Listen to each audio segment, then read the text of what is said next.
Et salut tout le monde, c'est Rémi Debay. On se retrouve aujourd'hui pour une toute nouvelle vidéo et aujourd'hui nous allons parler de l'avenir et du futur des moteurs électriques dans le monde de l'automobile. Alors comme vous le savez, dès 2035, ils ont voté l'Union européenne il y a quelques années déjà, la fin de la vente des moteurs thermiques plus hybrides qui devraient être à partir de 2035 que de la vente de moteurs 100% électriques, sauf qu'aujourd'hui certains constructeurs commencent à reculer et à se poser des questions sur ce choix d'avenir. Alors c'est un choix soi-disant écologique, pour pas dire business, pour pas dire un choix d'argent évidemment, puisque les véhicules électriques coûtent beaucoup plus cher actuellement. Mais il y a quelques marques qui commencent à se poser des questions, quelques marques comme Volvo, Porsche, Mercedes et actuellement c'est Alfa Romeo. Racheté récemment par Stellantis déjà il y a quelques temps, ils ont sorti cette année leur premier véhicule électrique qui est du coup, le junior, qui n'a pas, trouvé vraiment un grand public, hein. C'est pas le top des ventes pour Alfa Romeo pour le moment et je pense que c'est pas un véhicule qui va battre des records, chez la marque italienne. Alors, le nouveau dirigeant, d'Alfa Romeo a annoncé que l'avenir, heu, d'Alfa Romeo sera plus tourné vers une multi-énergie qu'un 100% électrique. Ils avaient, comme pari dès 2027 faire des véhicules 100% électriques pour tout ce qui va sortir, pour tous les modèles Alfa Romeo, mais ils commencent à se poser des questions et quand on dit multi-énergie, ça sera soit des moteurs thermiques et hybrides ou alors que des moteurs hybrides présentés avec une autre version avec un moteur électrique. Donc ça commence à reculer, mais ils se demandent aussi pourquoi. Parce que ils sont en train de remarquer que les ventes de véhicules électriques n'avancent pas. Ça coule, ça descend même d'ailleurs. C'est que ça représente que 2% des ventes, je crois, sur le marché automobile européen, donc c'est très peu. Ce n'est pas du tout étonnant, puisque faut compter, quand vous achetez une voiture, vous allez vous poser les questions quand même. Qu'est-ce que ça va m'apporter? Quels sont les points positifs? Bon, pour une personne qui habite en ville, qui est dans les bouchons tout le temps et qui doit faire, pas beaucoup de kilomètres dans la journée, un véhicule électrique, ça peut être bien. Mais tout le monde n'habite pas en ville et ça, c'est le truc, c'est que, quand vous avez besoin d'aller quelque part, une longue distance, un véhicule électrique, ce n'est pas forcément le mieux. Quand vous avez des véhicules électriques comme ça qui proposent, à des tels prix, à 40 000 €, 30 000 € et ils vous disent: bah, on a 200 kilomètres d'autonomie, 300, 500 et même 600 kilomètres d'autonomie».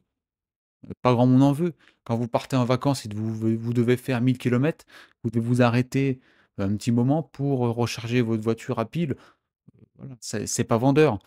Surtout, ce qu'ils ne vendent pas aussi, c'est le prix. Le prix est beaucoup trop cher pour ce que c'est et puis on a, un véhicule qui est soi-disant écologique. Quand vous roulez 10 ans avec une vé avec, un véhicule électrique, pardon, si vous avez des problèmes et vous devez changer le moteur changer un moteur, c'est pas très écologique et surtout, changer le moteur coûte plus cher que la voiture. Donc les constructeurs, commencent à se poser des questions sur ça. C'est un peu bien fait pour eux puisque, quand on fonce tout droit dans le mur, au bout d'un moment, voilà, ils sont en train de se le taper, ils sont en train de se demander qu'est-ce qui est en train de se passer, hein. Les ventes sont en chute libre. Il y a quelques personnes qui en achètent, voilà. Ça fait quelques ventes, comme on voit Renault, qui en vend quelques-unes. Là, par exemple, il y a la R5 qui est sortie. Je pense que la R5 les gens ont demandé, hein, les gens de toute façon ont majoritairement quand même un avis négatif, que ce soit sur l'hybride et surtout l'électrique. Par exemple, on voit Renault qui sort beaucoup de concepts de véhicules qui sont intéressants, mais tout le monde demande du thermique. Il y en a plein qui disent: «Si c'est électrique, j'en achète pas, j'achèterai que si c'est thermique» et ça, est-ce qu'un constructeur va comprendre ça, va comprendre ce que l'attente de leurs clients? Je ne sais pas. Après, avec les lois qui sont imposées par l'Union européenne pour 2035, on verra bien si ça va se faire. À mon avis, ça se fera jamais parce que c'est impossible, mais voilà, ça prouve quand même que ce qui se passe sur le marché de l'automobile est en train le marché de l'automobile est vraiment en train de couler, hein.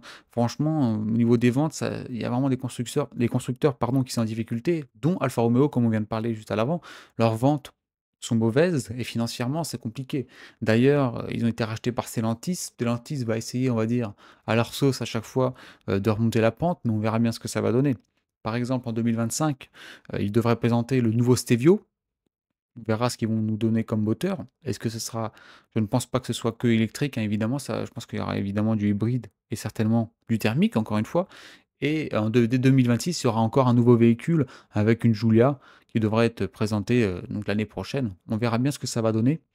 Donnez-moi votre avis en commentaire, hein, sur l'électrique, sur ce que vous pensez actuellement de ce qui se passe, dans le monde de l'automobile et pour le futur de l'automobile surtout et des constructeurs. Donc voilà. Et en plus de tout cela, le marché de l'automobile s'est mis à l'électrique il y a quelques années quand même, ça fait pas seulement quelques mois. Ils pensaient qu'avec le temps, les gens allaient se tourner vraiment vers l'électrique, mais ce n'est pas le cas. Par un manque de moyens aussi, hein, comme je l'ai déjà dit dans la vidéo, ça coûte très cher. Mais par exemple en France, il y avait au début une aide d'État, pour pouvoir acheter des véhicules électriques. Maintenant, ça a baissé énormément je crois, voire presque disparaître. Donc les gens vont reculer encore plus pour acheter. Donc voilà, je ne sais pas s'ils vont s'en sortir tout de suite en tout cas, mais s'ils continuent à foncer tout droit, vers l'électrique, le 100 électrique, je ne pense pas qu'ils vont s'en sortir. Surtout quand on voit, comme je l'ai déjà dit, les ventes actuelles dans toute l'Europe, hein, dans toute l'Europe, pour tous les constructeurs. En plus, il y a beaucoup de concurrence maintenant aussi avec, les Chinois qui sortent beaucoup de véhicules électriques maintenant aussi. Donc ça fait beaucoup sur le marché, à voir ce que les gens vont faire dans l'avenir, mais je ne pense pas que ça va sortir à la tête de l'eau tout de suite. Donc voilà, merci d'avoir suivi cette vidéo sur, l'avenir et le futur de l'automobile et des moteurs électriques. Dites-moi ce que vous en pensez, donnez-moi votre avis, je serais curieux de le voir et puis on se dit à la prochaine et puis ciao tout le monde.